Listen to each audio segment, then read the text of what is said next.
I, Chifokosa Paulus Mashatile, swear that I will be faithful to the Republic of South Africa and obey, observe, uphold and maintain the Constitution and all other law of the Republic. Kufungiswe abaphathiswa nosekela abaphathiswa baliqela namhlanje emva kokuba umongameli Cyril Ramaphosa enze uhlengahlengiso kwikhabhinethi yakhe phezulu. Unobangela walento asucholi ngoba umama beungangumuntu nasekhuzene engamdanga. Lusothukile uluntu lwelali yaseLuphondo eFlagstaff eMpuma Koloni emva kokubulawa kabuhlungu kwamalungu osapho lunye. Winning games on the confidence again is giving us that confidence. Obviously going to the league games. Marumokele nsiza kuzingela impumelelo nokuba kumnyama entla kwitumente iCAF Confederations Cup xa iqubisana neUSM yase-Algeria ngomso.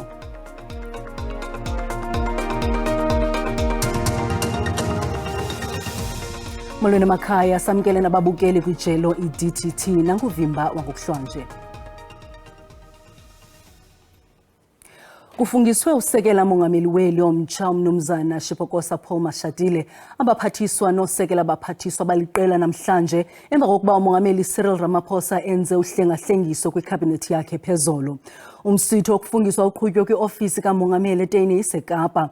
Abatshakazi kwisigqeba sesizwe baquka umphathiswa ojongene nombane ugqirha Gosiyenso Ramokgopa, umphathiswa olawulo lobambiswano nemicimbi yezemveli uThembi Nkadimeng, kwanomphathiswa ojongene nocwangciso nokwakho-umkhanyo uMarubeni Ramokgopa. Chifokosa Paulus Mashatile, swear that I will be faithful to the Republic of South Africa and will obey, observe, uphold and maintain the Constitution and all other law of the Republic. And I solemnly, sincerely promise that I will always promote all that will advance the Republic and oppose all that may harm it. Be a true and faithful counselor, discharge my duties with all strength and talents to the best of my knowledge and ability, and true to the dictates of my conscience, do justice to all, and devote myself to the well-being of the Republic and all its people. So help me God. Kusenjalo avakalise izimvo ezahlukileyo amaqela ezopolitiko ngeenguqu ezenziwe ngumongameli Ramaphosa kwikhabhinethi yakhe. Umongameli Ramaphosa ubhengeze utshintsho kwikhabhinethi kuquka ukuchongwa kukamnumzana Paul Mashatile njengesekela lakhe. Iqela elilawulayo kweli lilwamkele uhlengahlengiso lukamongameli weli umnumzana Cyril Ramaphosa. Let's get down to business. Let's see whether this focused approach on load shedding with somebody with level-headed academic record, understanding things. You know, it's something else to talk in generalities. These things need engineering capacity. They don't just need politics, but this one is coming with capacity and politics, meaning he's at a political, macro-political level. He can understand things and he can enforce implementation. The Reiter did not have that. Kunjalo amanye amaqela avakalise udano ngokutyunjwa kukagqirha Gosiyenso Ramokgopa njengomphathiswa wompane. Ugqirha Ramokgopa ukhe wasebenza njengomcebisi weziseko zophuhliso kamongameli, kwasebenze njengosodolophu waseTshwane phakathi ko-2010 no-2016. We're in for tough times ahead. I think we could have really done with a energy expert in this portfolio to be able to get to grips with the crisis. We've now had an even larger cabinet with even more ministers laid on top of it, with another broken promise to reduce the size of cabinet. We had the same promise made in 2019 that there was going to be a review of the cabinet size. And here we are with an even larger cabinet. Bear in mind that each cabinet post costs the citizens of South Africa 37 million rand per year. Also redundant because South Africa has a Minister of Energy, South Africa has a Minister of Public Enterprises who are tasked with the responsibilities that this so-called minister is supposed to handle as well. So it is redundant, and thirdly, it's a revelation of Cyril Ramaphosa's level of cowardice and how he uses cabinet positions as a means to manage the factional warfare of political interests within the ANC. Because if Kwetemantashe and Pravin Gordhan are failing to resolve the energy crisis in South Africa, why are they not removed and replaced by competent people? Logama amahlakani kaNxantathu eziqhwabele izandla ezinguqu kodwa athe aza kwaqaphela ngawokhozi amalungu ecabinet kamongameli ukuqinisekisa ukuba bayawenza umsebenzi abaqeshelwe wona. We are going to hold them accountable. They are also going to hold ourselves as workers accountable in terms of making sure that we deliver service, because there are policies. Once the policies that are developed, implementing of those policies is our own members who are public service, but make sure that the morale of those workers is uplifted, is improved, so that they are able to deliver service to the people of South Africa. In particular, this Minister of Electricity, where we have brought one of the best from within the movement, young, talented, skillful, who have proved himself in different areas. And I think we want to give him all our support, and he must reach out to all our people to seek support, as well as support within government and cabinet, so that we succeed, because this issue of energy is a major crisis for the country, and to succeed on it is very important. Abaphathiswa basandula kuchongwa ndawonye namasekela abaphathiswa baza kuthatha isifungo ngomhla uyakuphinde ubhengezwe. Uhlengahlengiso lweKhabhinethi kaMongameli uCyril Ramaphosa nobelujonge ngamehlo abomvu lwamkelwe ngezimvo ezahlukeneyo.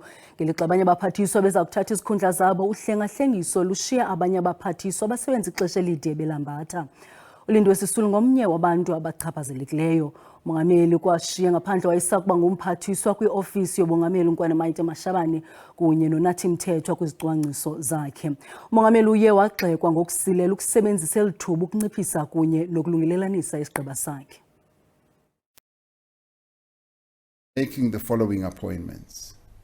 Ide yaphuma ikati engxoweni. And persons with disabilities will become Dr. Nkosazana Dlamini Zuma. Nanjengoko ke sesinomphathiswa wezombane, abanye abaphathiswa bazawungena endimeni baqhube nomsebenzi. Kaloku oluhlengahlengiso lulandela inkomfa ye-ANC yangoDisemba eyabona umongameli we-ANC ebuya kwakhona ndawonye nesekela elitsha uPaul Mashatile. Nanjengoko ke kubakho abaphathiswa abatsha, abanye bazikhotha amanxebe emva kokuba bethe bakhatyelwa ngaphandle, ephakathi kwabo inguLindiwe Sisulu emva kweminyaka engama-30 ekwiKhabhinethi. Kaloku esikhundleni sakhe kungene uPatricia de Lille weGood. Minister of Tourism will be Miss Patricia de Lille. Abaphathiswa bambi abazikhotha amanxeba kungoku nje nguMayite Nkwane Mashabane noNathi Mthethwa. His postal opponents were punished. They've lost their jobs. Yena uPrince Mashele uthi bekudala ilindelo leKhabhinethi ihlengahlengiswe. South Africans had expected that it would cut down the number of cabinet portfolios. Umongameli Cyril Ramaphosa uthi uqinisekile ukuba kuzawakho utshintsho libonakalayo eMzantsi Afrika ngoku. Ndingu-Abongile Dumako kwiindaba ze-SABC eRhawutini. Lusothukile uluntu lwelali yaseluphondo eFlagstaff eMpuma Koloni emva kokubulawa kabuhlungu kwamalungu osapho lunye kwintsasa yayizolo. Umama uselekhulile, intombi zakhe ezimbini nabazukulwana ababini badutyulwe babulawa belele kwikhaya labo. Omahlanu amalungu osapho lokwamaphempeni ebelele kule ndlu. Kumadunayisi Maphempeni oneminyaka engama-80 ubudala. Iintombi ezimbini zakhe ezikwiminyaka engama-40 uxoliswa noThozama. Umzukulwana wakhe oneminyaka engama-25 ubudala uPhilisiwe kunye noLazola Sisila oneminyaka 8. Intwazana eneminyaka 9 kunye nomzala wayo ononyaka nje omnye ezelwe basinde cebetshu kulombumbumbu wembumbulu. Nam ndiye ndathunyelwa ndasofika ke ngesithumeleso. Ndabe ndifika ukufika kwamapha esithi umuntu ebethunyiwe ngoku badotyulwe odadewethu nabantu abakhapha. Unobangela walento asucholi ngoba umama beungangumuntu nasekhuzeni engamdanga kwayena njengoba umpeli ezilimele ezibambile ngamazinyo esebenzisa imali yegrant. Abasemagunyeni bayiqwala emswaneni kolusapho. Into eloluhlobo yoba mhlawumbe kuphele umzi ngosuku okanye kubulawa abantu abahlanu ngosuku ayonto iqhelekileyo naphi na. Le ndawo inayo imbali yokwenza le nto yenzileyo. Ndikhumbula into yoba ingathi kwakungo-2012 apho kwade kwaza u-MEC ka-Community Safety owayengumama uHelen August. Singamapolisa ke sivule amatyala amahlanu okubulala ngenjongo sento ukubana aphandwe isizekabani soku asikasazi. Umasipala waseNqoza Hill uthembise ngokuwathathela kuye onke amalungiselelo omngcwabo. Umhla womngcwabo uyakubehle waziswe. Kwiindaba ze-SABC ndingufundiswa Mhlekude eLuphondo eFlagstaff. Kwalapha ezindabeni abasemagunyeni kwezempilo eNtshona Koloni bahlaba ikhwelo kubazali ukuba bazise abantwana bagonyelwe imasisi. Khona masiqale evenkileni.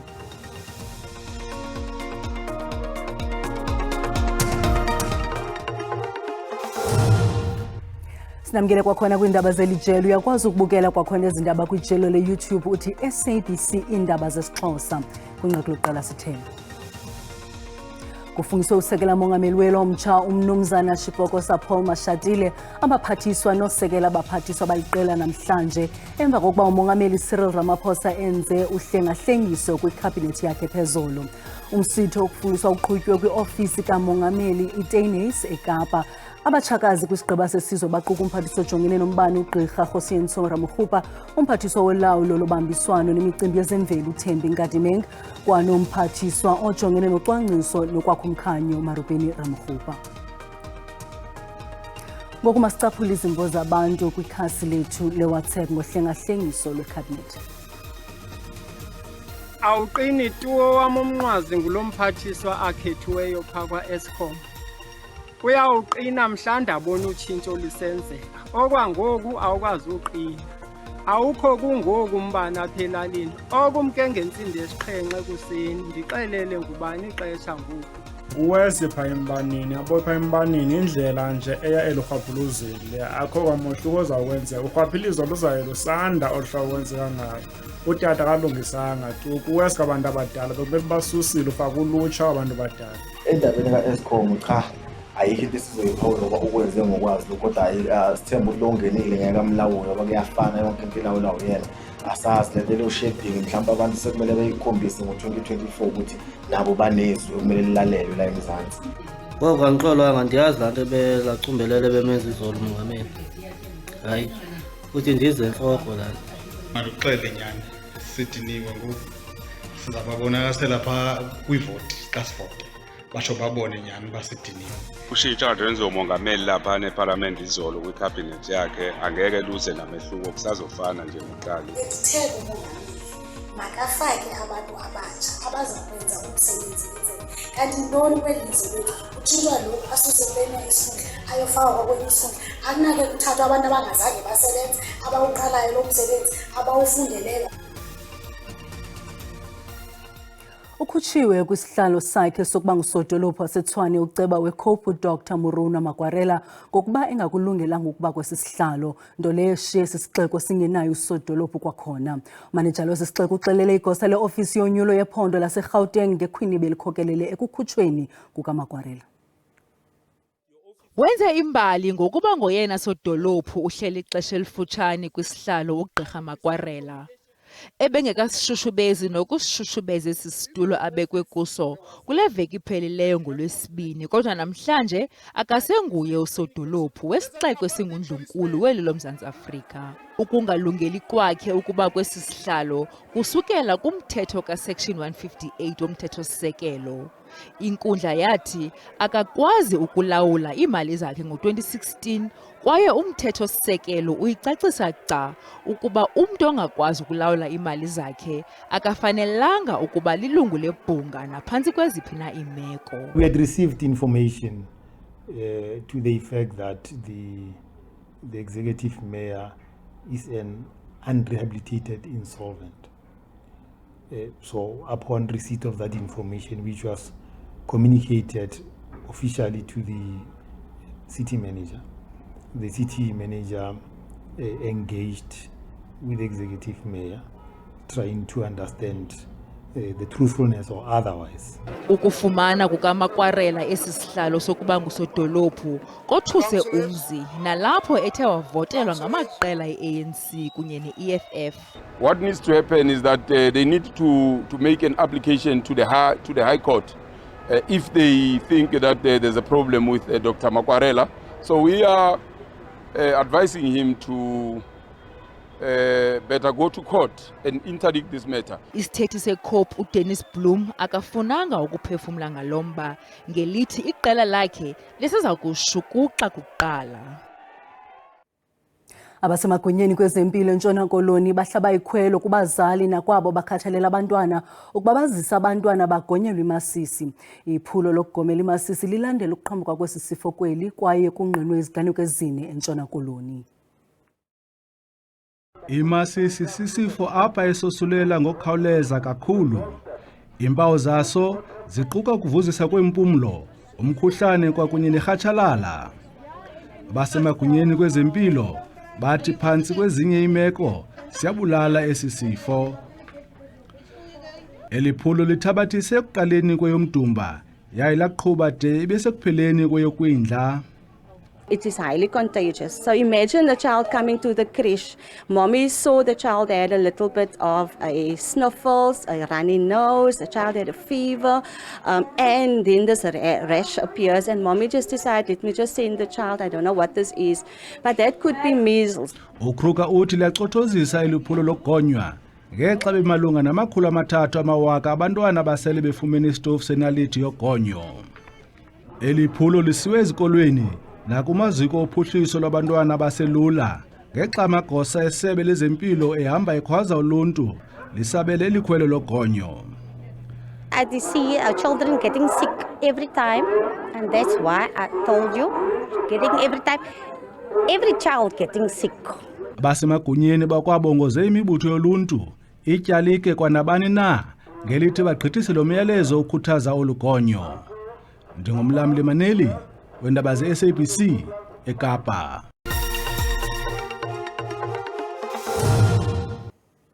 iMarumagela iza kuzingela impumelelo nokuba kumnyama entla kwitumente iCAF Confederations Cup xa iqubisana ne-USM yase-Algeria ngomso. Igalanti ichophe kwindawo yesibini kuGroup A ishiywa ngenxa kwelinye liqela lase-Algeria elingekabethwa kolu khuphiswano.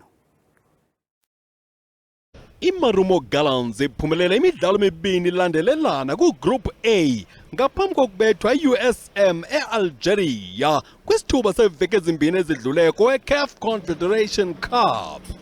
Noxa idlala kakuhle kwiCAF kodwa apha ekhaya izinto azimtakangqika. It's a matter of managing the minds of the players to remain confident, knowing that obviously the league is the important one because it's the league that takes you to the Confederations Cup. Just have to take one game at a time. And I believe obviously playing the Confed, winning games on the Confed, again is giving us that confidence, obviously going to the league games. Okwangoku kuza kufuneka ikhuphe nasechepheni izingela impumelelo nokuba kumnyamentla. Umdlalo weMarumo Gallants ne-USM yase-Algeria uza kuqala ngentsimbi yesithathu ngomso eDobsonville eSoweto. Amasabe kwelangeni umphokoqo unexhala.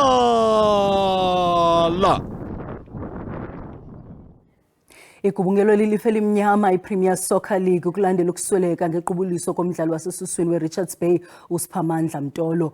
Kuxwebhu olukhutshwe liqela iRichards Bay lomdlalo uye waqikileka ngalentsasa ngethuba bezilolonga. Lo mdlalo iminyaka ngama-29 beyinxalenye yeqela belidlala neKaizer Chiefs ngomgqibelo kwibali Kingswell Ithini eThekwini. Iqela lithi ingxelo ezeleyo yakuphinda ilandele. Usapho lucela ukunikwa ixesha luzile ekhusini.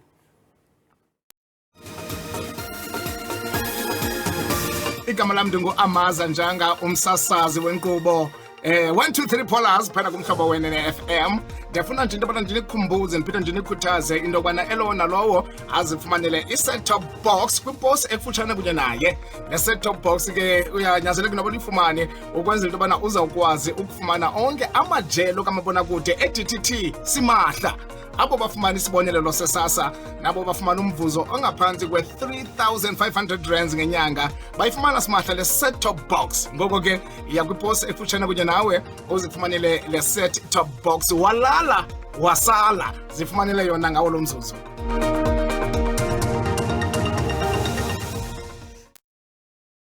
Iindaba ziphela mawethu ixesha linomona ezangomso zezangesizulu kamnandi.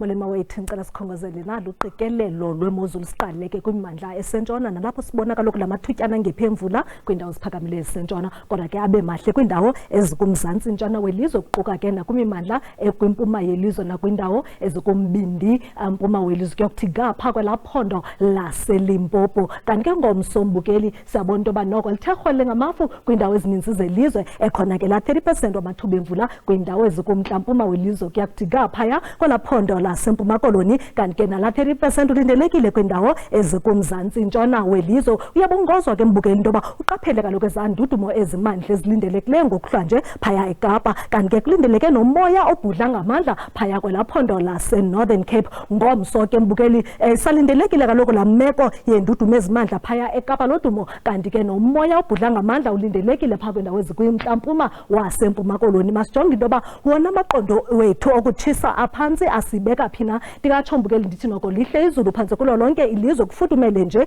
amaqondo abetha ko-15 phaya koKhayelitsha eGugulethu eKapa phaya ze ibe ngu-18 eVostile ngelixa ingu-13 phaya eCalvinia ayathathisa amaqondo ngo-18 degrees phaya eMahikeng. Kanti ke uba useliphalale lindela u-19 phaya eliphalale eMusina ngokunjalo nasePhalaboro eMthatha ngu-17 ze ibe ngu-18 phaya eGqeberha. Kanti ke eMonti silindele u-19 degrees Celsius. Xa hlabula mgama sijonga ngomso kuphole kakuhle ngo-23 eKapa thathisa amaqondo ngu-25 eVostile. Kanti ke kufuthumele ngo-31 eUppington 32 omhle Vryburg ngelixa ngama-30 phaya eMahikeng ngokunjalo naseKimberley eRhafu silindele u-29 zaphinda thathisa amaqondo ngo-34 phaa koMbuqe koNowood eSouthern Wood kuyotsho phaya kwaPheni eZimbane eMthatha phaya ku-31 eSajolis ngelixa silindele 30 phaya eThekwini ngokunjalo nasempangeni kamnandi mawethu.